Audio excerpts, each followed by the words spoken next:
pasukan Raja Wali atau pasukan paraglider Hamas yang disebut dengan Kataib al-Sakr. Sakr itu bahasa Arab untuk Raja Wali. Itu kan mempersiapkan para layang itu kan tidak singkat ya.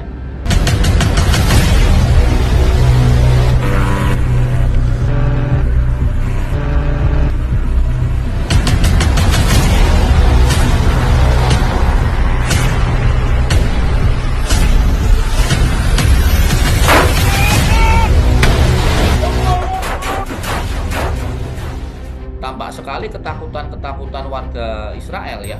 Mereka berbondong-bondong ke bandara untuk melarikan diri dari Israel. Itu menunjukkan serangan ini menimbulkan efek gentar atau deterrence effect. Efek yang menakutkan bagi Israel walaupun skalanya sebenarnya sangat kecil kan.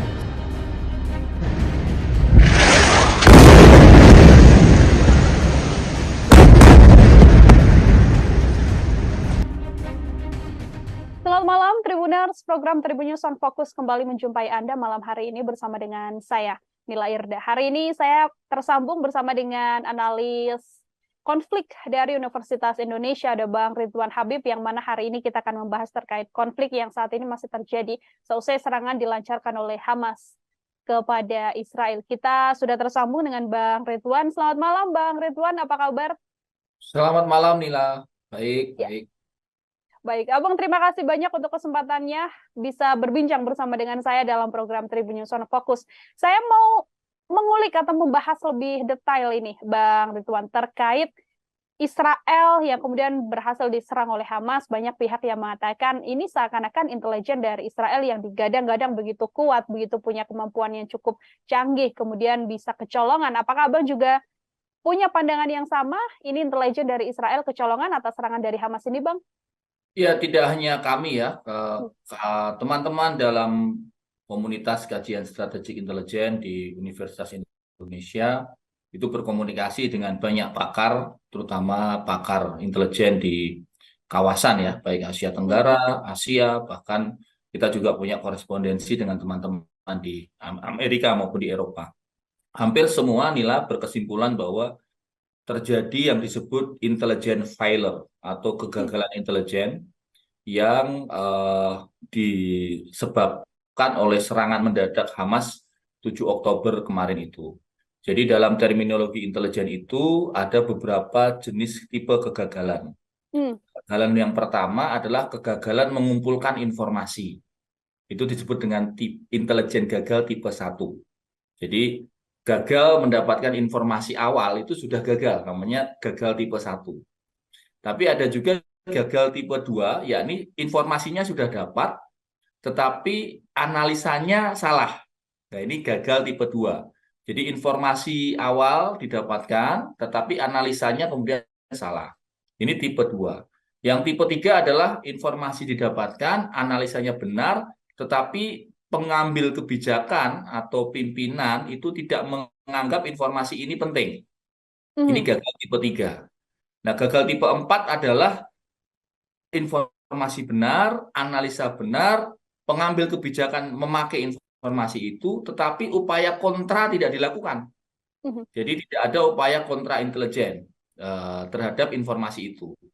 Nah, dalam konteks serangan ini, dalam konteks serangan Hamas ke Israel, menurut kami semuanya gagal. Mulai tipe gagal 1, informasi awalnya Israel juga gagal, analisanya juga gagal, pengambil kebijakan, jadi beberapa artikel internasional mengatakan bahwa intelijen Mesir sudah beberapa kali memberikan tips atau memberikan info awal bahwa akan ada terjadi serangan di Israel, tetapi itu diabaikan. Jadi intelijen tipe 3-nya gagal.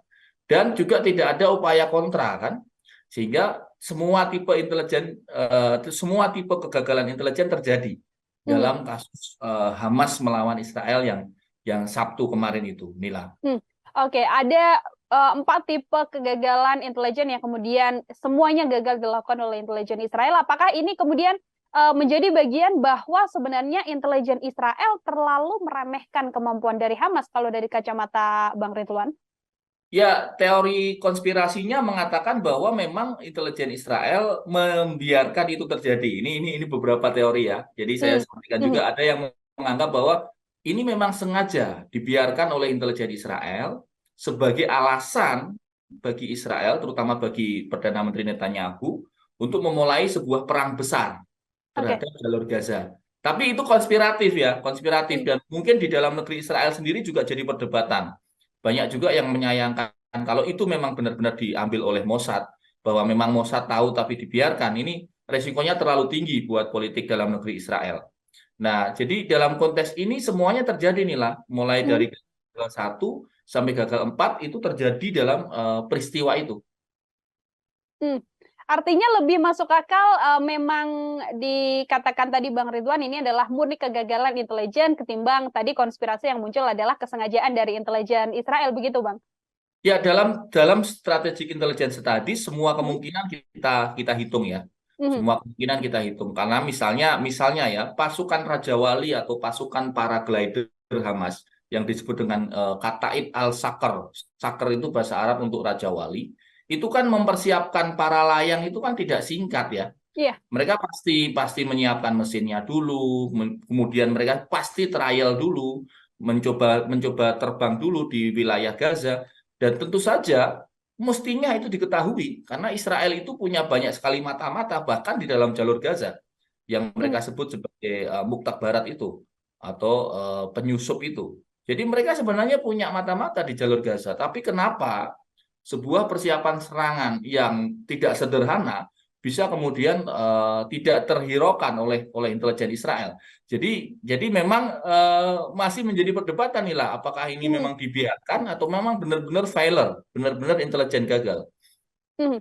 Ada pula Iron Dome ini yang kemudian digadang-gadang menjadi salah satu hal atau kemampuan yang dimiliki oleh Israel begitu, yang juga bisa dihantam atau kemudian bisa dikuasai oleh Hamas yang sampai akhirnya tidak terdeteksi apapun serangan yang dilakukan oleh Hamas, Bang Ridwan.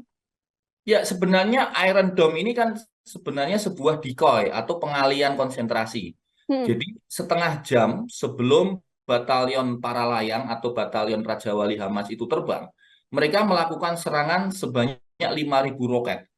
5.000 roket di atas apa udaranya Sderot dan Askelon, itu dua kota yang menjadi titik masuk mereka. Hmm. Itu 5.000 itu semua tertangani kok, tertangkal. Mungkin ada satu dua lolos, tapi mayoritas itu tertangkal. Tetapi mereka tidak sadar bahwa sebenarnya roket itu pengalian saja. Hmm. Sebenarnya ada infiltrasi darat yang sedang berjalan, baik itu menggunakan motor, menggunakan mobil, menggunakan laut, juga ada infiltrasi laut, dan juga menggunakan infiltrasi para layang itu. Sehingga ini menurut saya ini sebuah serangan yang terkoordinasi baik, skenarionya sudah disusun oleh Hamas secara baik, sehingga dan pemilihan waktunya nih lah, ini pemilihan waktunya juga di hari Sabat, hari Sabtu, di mana di Israel kan itu hari hari libur, hari raya kan. Hmm. Hmm. Oke, jadi artinya Bang Ridwan bisa saya sampaikan ini antara memang intelijen dari Israel yang mengalami kegagalan, empat tipe kegagalan tadi, tapi juga taktik cerdas dan pemilihan waktu yang tepat yang kemudian dilakukan oleh Hamas hingga akhirnya membuat serangan ini berhasil begitu. Ya, betul. Jadi Hamas saya lihat dalam serangan terakhir ini dia sudah sangat memperbarui teknik ya. Hmm. Termasuk juga misalnya bagaimana para layang itu dipilih. Kenapa memilih menggunakan paraglider atau batalion Raja Wali tadi? Hmm. Karena mereka tahu bahwa sistem radar udara Israel itu akan mendeteksi pesawat maupun roket yang lewat dan otomatis akan diserang dengan rudal-rudal mereka dari bawah.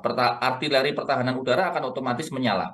Tetapi ketika menggunakan para layang, menggunakan paraglider, itu kecepatannya sama seperti burung. Hmm. Jadi dianggap oleh radar bahwa itu burung, gitu loh.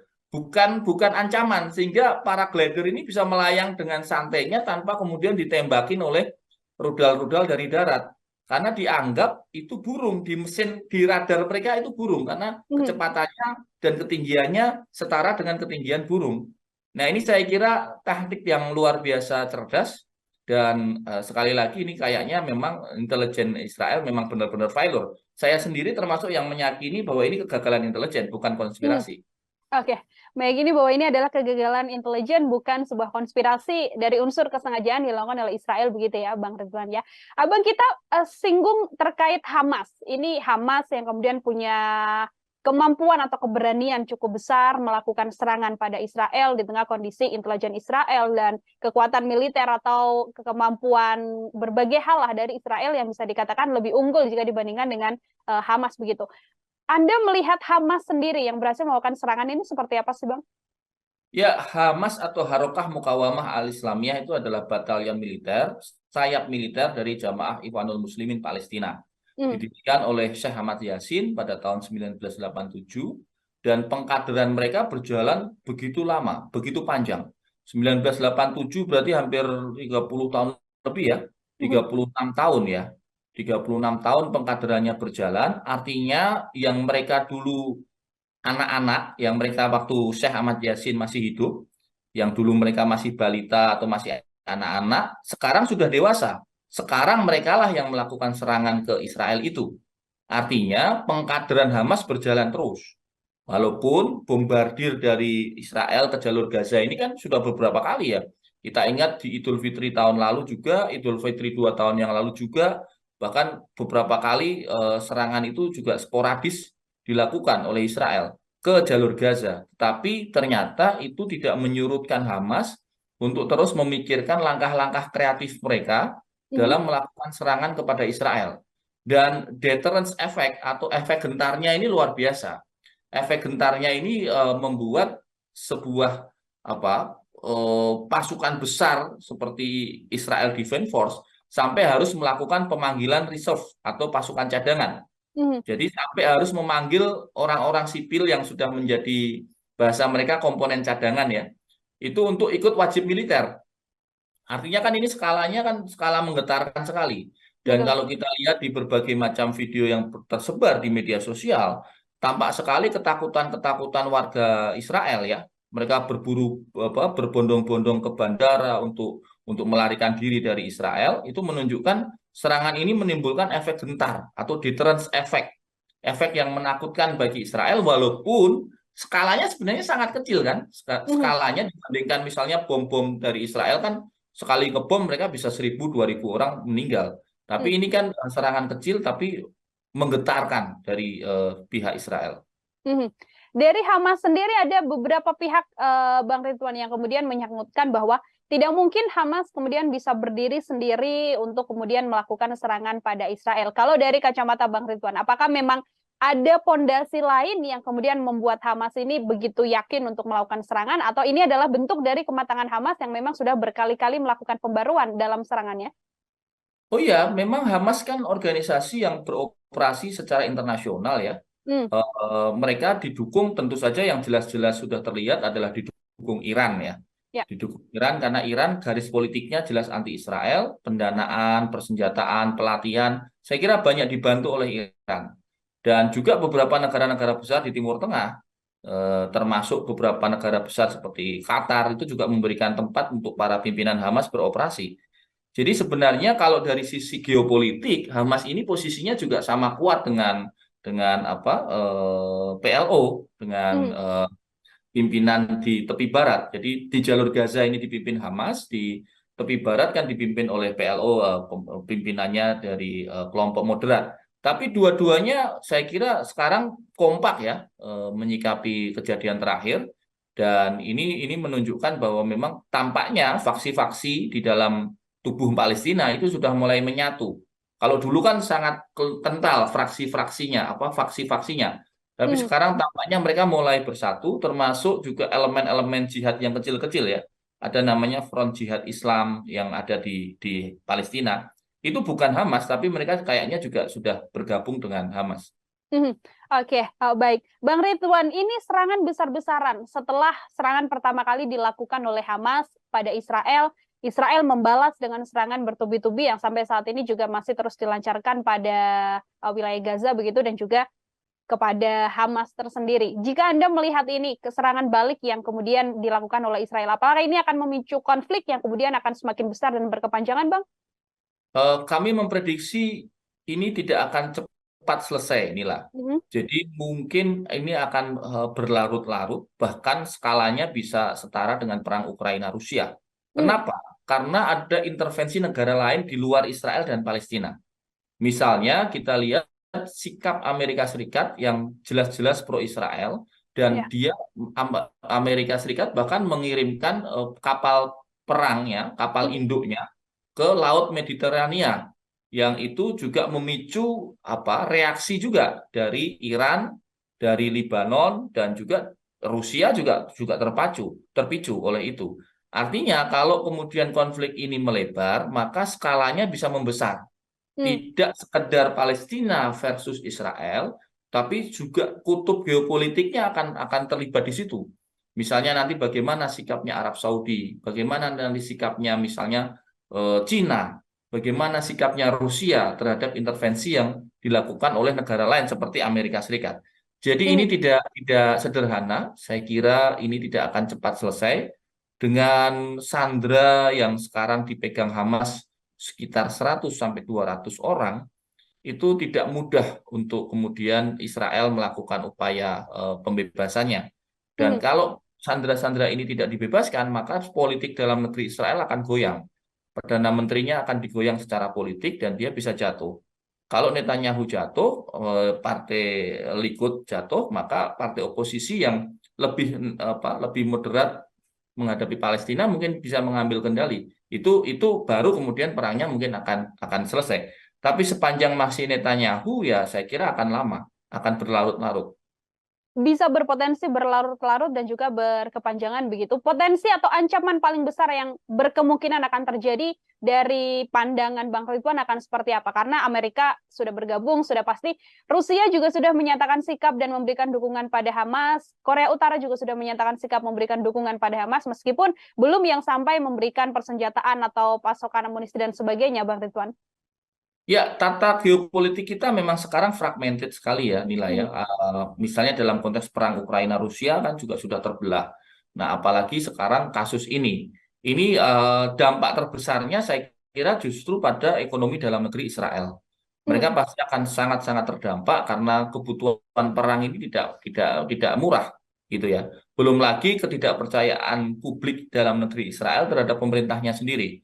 Tadi salah satu contohnya adalah berbondong-bondongnya para pengusaha, para warga yang di Israel untuk melarikan diri dari Israel karena ketakutan dengan serangan Hamas, dan itu pasti akan menggoyang politik dalam negeri Israel.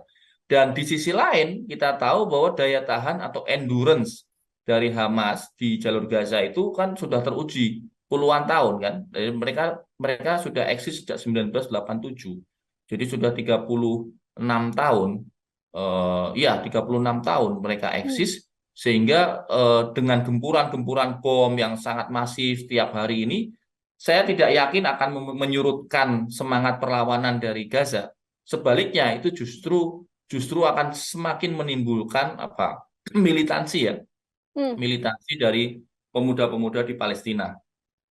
Secara amunisi atau kemampuan untuk bertahan dan juga kemampuan untuk menyerang, Bang Ridwan, jika melihat dari Hamas dan juga Israel. Kalau Israel, bala bantuan dan juga kemudian persenjataannya, apakah bisa dikatakan pasti jauh lebih unggul dibandingkan Hamas, atau Hamas juga berpotensi untuk bisa bertahan dan melakukan serangan balik?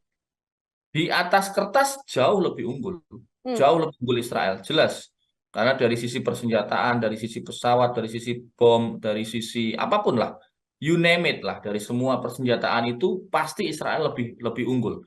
Tetapi dari sisi mental, ya ini namanya mental negara yang dijajah, pasti mereka lebih militan, ya kan? Palestina pasti lebih militan, dan itu adalah modal yang saya kira modal yang sangat penting yang dimiliki oleh Hamas untuk itu. Sehingga dengan militansi itu mereka bisa berkreasi semaksimal mungkin. Mereka menciptakan roket baru, menciptakan tadi para layang itu, kemudian mencari cara untuk menembus laut dan sebagainya. Itu karena mereka dalam jumlah yang sedikit dengan sumber daya yang lebih minimal, tetapi militan, sehingga kreativitasnya muncul. Nah, apakah kemudian akan ada bantuan internasional? Saya kira ada. Yang paling memungkinkan sekarang membantu Hamas tentu saja Iran. Nah, kita tidak tahu apakah misalnya Mesir nanti akan bersikap berbeda. Turki juga sudah mulai ancang-ancang untuk membantu secara terbuka kepada Hamas. Dan kita tahu pemerintahan Afghanistan yang dikuasai Taliban juga meminta akses untuk masuk ke jalur Gaza Mhm. melalui Mesir dan beberapa negara yang dilewatinya. Kalau Mhm. itu nanti dibuka, kalau akses itu dibuka, maka akan berbondong-bondong Taliban bergerak dari Afghanistan menuju front perang. Dan itu jauh akan menimbulkan perang ini makin berkepanjangan. Makin berkepanjangan. Sekarang juga militan Iran dan juga militan dari Lebanon sudah menyatakan sikap untuk siap membantu dan turun untuk terjun melakukan konflik bersama dengan Hamas. Ini cukupkah Bang Ridwan, dari kacamata Bang Ridwan, untuk bisa menandingi kemampuan yang saat ini secara tertulis lebih unggul Israel daripada Hamas? Ya, secara akademis tidak akan cukup. Mhm. Persenjataan, kemudian jumlah personil, jelas jauh lebih unggul Israel. Kalau Mhm. kita bicara angka statistik, kalau kita bicara angka di atas kertas, di atas data-data. Tapi ya, kalau bicara perang itu kan bicara mental, bicara Betul. strategi, bicara militansi. Kalau kita lihat video-video yang beredar itu kan kelihatan sekali mental pasukan Israel sangat terpuruk ya. Mhm. Mereka ketakutan, ada yang sembunyi di kamar mandi, ada yang menangis, ada yang lari, ada yang sembunyi di kolong mobil. Itu yang video-video ya yang menyebar di media sosial. Jadi secara mental jauh lebih unggul Hamas, secara mental ya. Tapi persenjataan ya, faktanya ya jauh jauh lebih unggul Israel. Termasuk bisa membalikan keadaan di mana selama ini Israel terkesan garang dan bertubi-tubi melakukan serangan pada Palestina, dan ini bisa terbalik, Bang. Hamas yang mungkin bisa memulai ini dan kemudian membalikan keadaan Israel yang kemudian diserang habis-habisan. Ya, saya kira tidak akan habis-habisan juga. Toh ya Mhm. sekarang juga sudah sulit untuk menembus kalau sekarang. Mhm. Tetapi faktor kejut itu loh, faktor deterrence. Kalau dulu kita di Indonesia mungkin serangan umum 1 Maret ya. Mhm. Kalau kita ingat zaman itu 1 Maret 1949 kan Belanda mengatakan bahwa Indonesia sudah tidak punya tentara, bahwa Indonesia sudah takluk gitu ya. Tiba-tiba 1 Maret 1949 pasukan kita bisa menguasai Jogja selama 6 jam saja. Mhm. Tetapi 6 jam di Jogja itu menunjukkan kepada dunia bahwa Indonesia masih eksis. Sehingga memaksa Belanda untuk turun ke perundingan. Dan akhirnya kemudian kepada pengakuan kedaulatan kita itu. Artinya, walaupun ini serangan 1 hari, hari Sabtu yang mereka beri sandi Taufan Al-Aqsa, Mhm. Taufan badai ya, badai Al-Aqsa itu mungkin cuma 1 hari, hari Sabtu itu. Tapi kan dampaknya secara internasional luar biasa kan, Mhm. menunjukkan kepada dunia betapa lemahnya intelijen Israel, menunjukkan kepada dunia bagaimana negara-negara besar bersikap. Jadi saya kira ini akan menjadi game changer dalam konflik abadi antara Israel Palestina. Oke. Atau justru pemicu yang paling besar kalau Anda melihatnya dengan bergabungnya beberapa negara termasuk Amerika Serikat, tadi juga Rusia apabila memang bergabung sampai memberikan persenjataan, ada peluang untuk kemungkinan kekhawatiran paling besar pemicu Perang Dunia Ketiga, Bang Ridwan? Atau masih Eh, terlalu jauh untuk ke arah sana? saya lihat masih terlalu jauh. Hmm. Cuma kalau kemudian eskalatif, tidak ada yang tidak mungkin. Hmm. Dulu kita berpikir masa hari ini modern seperti ini masih ada perang darat, masa masih ada perang tembak-tembakan di parit. Ternyata kan Rusia dan Ukraina terjadi. Ya. Mereka masih saling tembak-tembakan di darat gitu. Hmm. Perang darat beneran gitu. Dan yang sesuatu yang sudah tidak kita bayangkan akan terjadi di abad 22 ini. Tapi Hmm. ternyata itu terjadi. Jadi kalau kemudian apakah akan memicu perang yang lebih besar? Semua kemungkinan possible. Hmm. Apalagi dengan intervensi-intervensi negara besar, pasti juga akan mengubah peta dunia. Nantinya, Hmm. bagaimana Amerika bersikap misalnya, kemudian bagaimana Turki bersikap, yang penting-penting ya negara besar sekitar Palestina, Turki bersikap, Mesir bersikap, bagaimana kemudian Iran secara resmi bersikap itu nanti akan menentukan. Jangan lupa Iran itu mempunyai senjata nuklir kan, hulu ledak nuklirnya ada.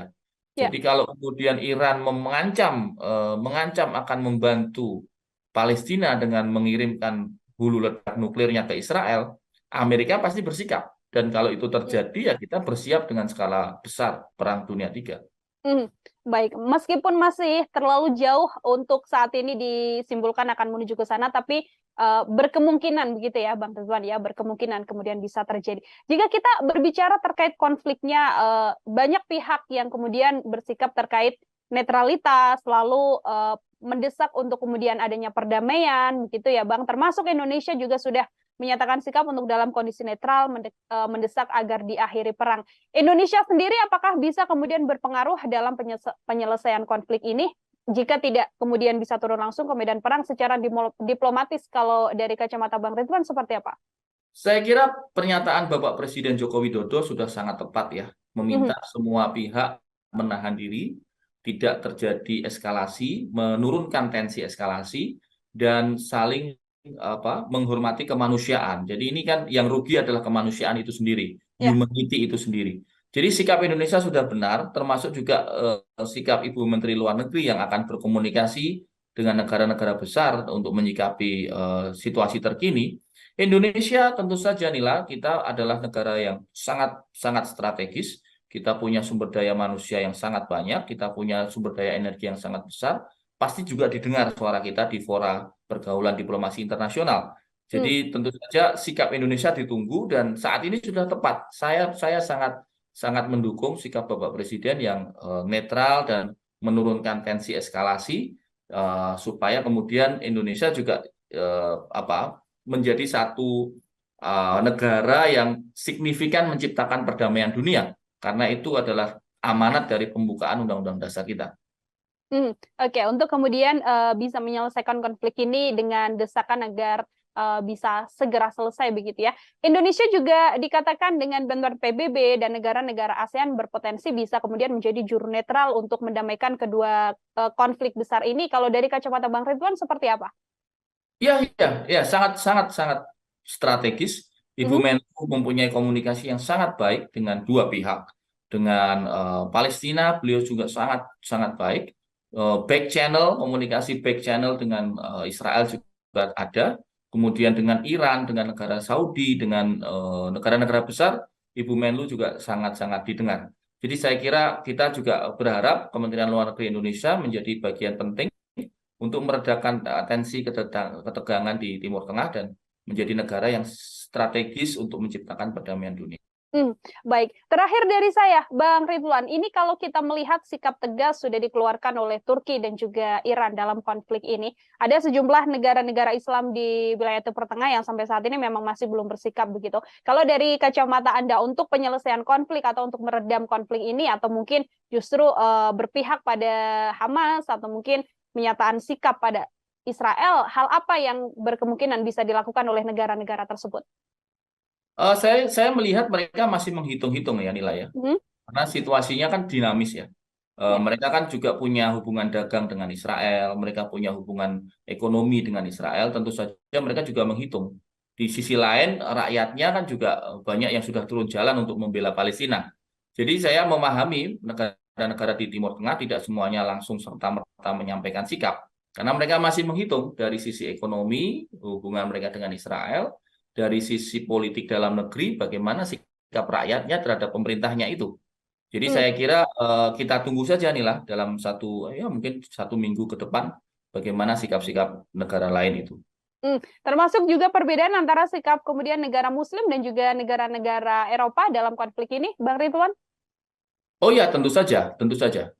Negara-negara Eropa kan mayoritas kan mereka Amerika sentris ya. Mereka melihat kiblatnya dari sisi sikap Amerika.